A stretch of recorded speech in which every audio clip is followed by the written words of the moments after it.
Hi subscribers, and welcome to Jive Talking FJ Holden's number 6. Today we're going to chat about the electrical emergency tin. Believe it or not, there is one.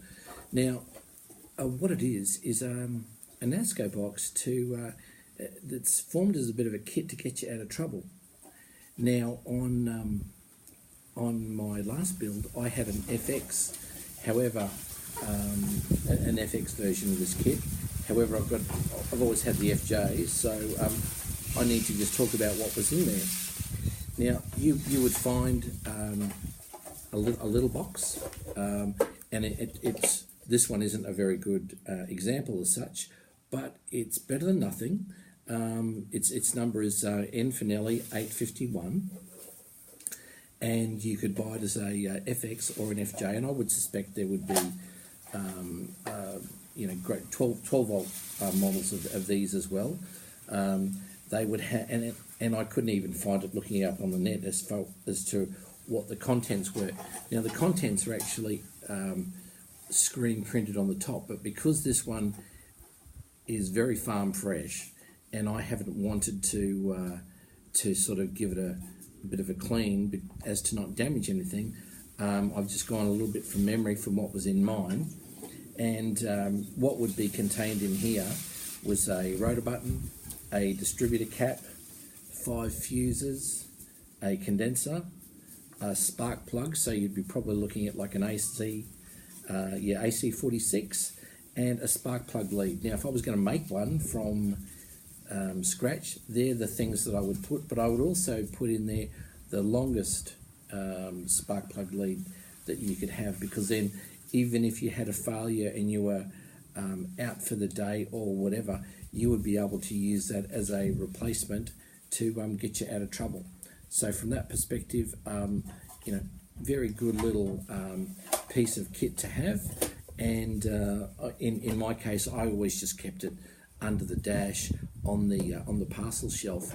I never needed to use mine, but it was there should I have needed it. So that was terrific.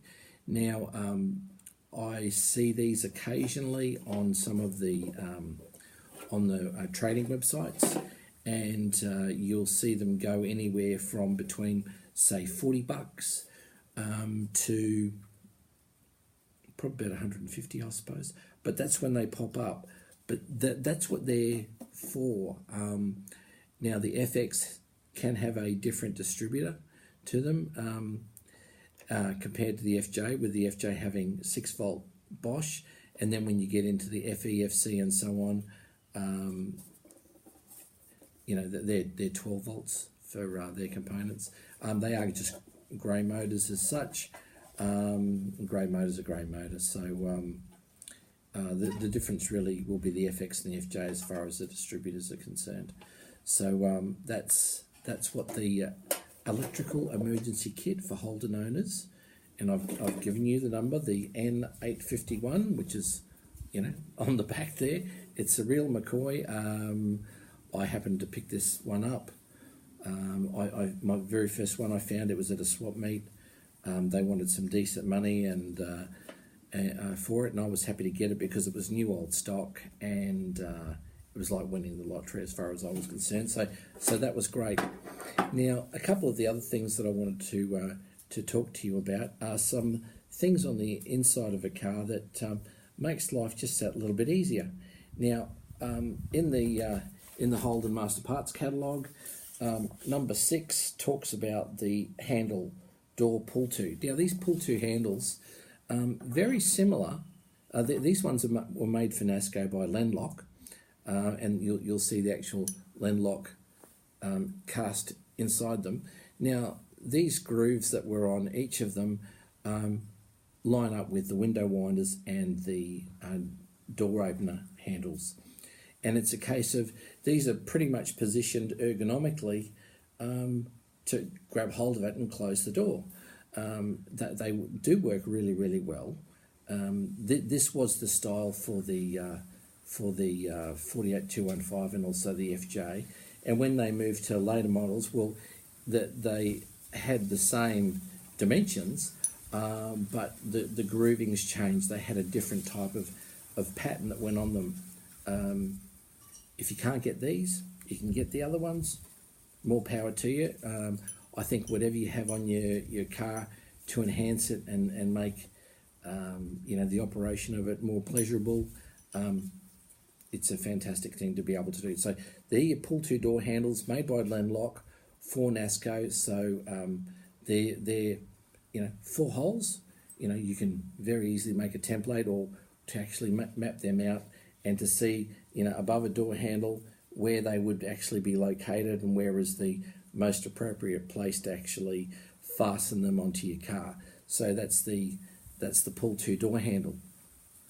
Now, something else you can have in your car is the dash rack. Now, they are nominated as what is it? Number 20. Number 20 is dash rack. So they're nominated for the dash. Just suction cups, nothing flash. Some rods, so that they would pretty much be in the middle of the dash, toward the top above where your Holden script is or a radio, and they would sit there and they would that's where like a wallet, sunglasses, if people were a smoker back then, they could put their cigarettes or their box of matches or anything like that. And then the dash rack would just sit there, and that was a real convenient thing. Now, the nice thing is about this one, you're not drilling any holes. These are just suction caps. I have seen some that have actually been welded, these elongated and actually drilled and sit there permanently and then screwed from underneath. But that's a different kettle of fish as far as I'm concerned, because I like to keep things pretty simple, and this is how you can buy them. Now, these are being reproduced in some of the trading websites that you'll see, so they'll pop up and you're actually able to grab them. So from that perspective, really good interior accessory. Now, just sort of moving along on that same theme. Now, not shown in the book, but as a very convenient thing to have, these were the demisters of the day. Lucas made these in this particular one. These would have started off being suction caps, and these would have suctioned themselves onto the windscreen. I did have them on my ute, and they were really effective. They do have an on and off switch on them just here, and you can attach them to your power source underneath the dash. I drilled a hole, used a grommet, went through the dash, and then put a inline fuse on there and connected up to a power source, and it worked out really, really well for me. They used colder climates and obviously wet days and things like that when you're getting the misting up of your windscreens. From my perspective, I brought a second one to get a second style. This is a bit more 60s-ish, but very, very simply made. It's got a top and a bottom to it, and with a wire running through it, and it's a matter of just connecting up a circuit. You can see this is a better example as far as condition is concerned. The suction cups are in really good condition. It hasn't been used. It was new old stock. It's simply got an on and off switch here as well. I would do the same.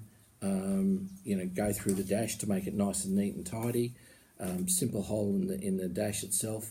Grommet in there. Go through the grommet and then have the inline fuse to the power source, just to giving you that extra little level of safety. So we've talked about the pull-to door handles, we've talked about the dash rack, and also about these demisters. So I know there's been a few occasions with Bathurst in the not too recent future where Bathurst has been run on a very wet day, and the driver's having trouble because they can't see, the windscreen's all misting up, and there's been all solutions about, what do you use? Do you use Clearview? Do you use Rain-X? Do you cut a potato in half and use All those sorts of things could very be simply solved by having one of these demisters. They just radiate heat in front of the windscreen, keeps it nice and clear, nice and safe for you to drive. So just a few little handy hints there about what Holden had available through their Nasco range, and also other accessories that were available on the day.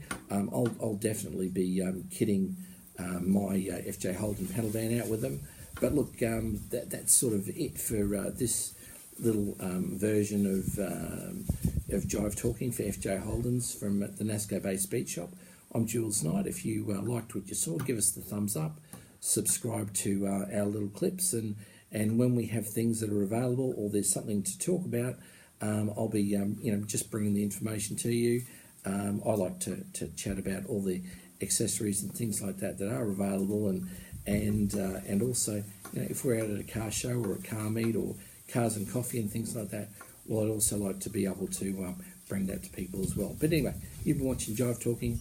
I hope you've enjoyed it, and we'll look forward to seeing you another time. Thank you.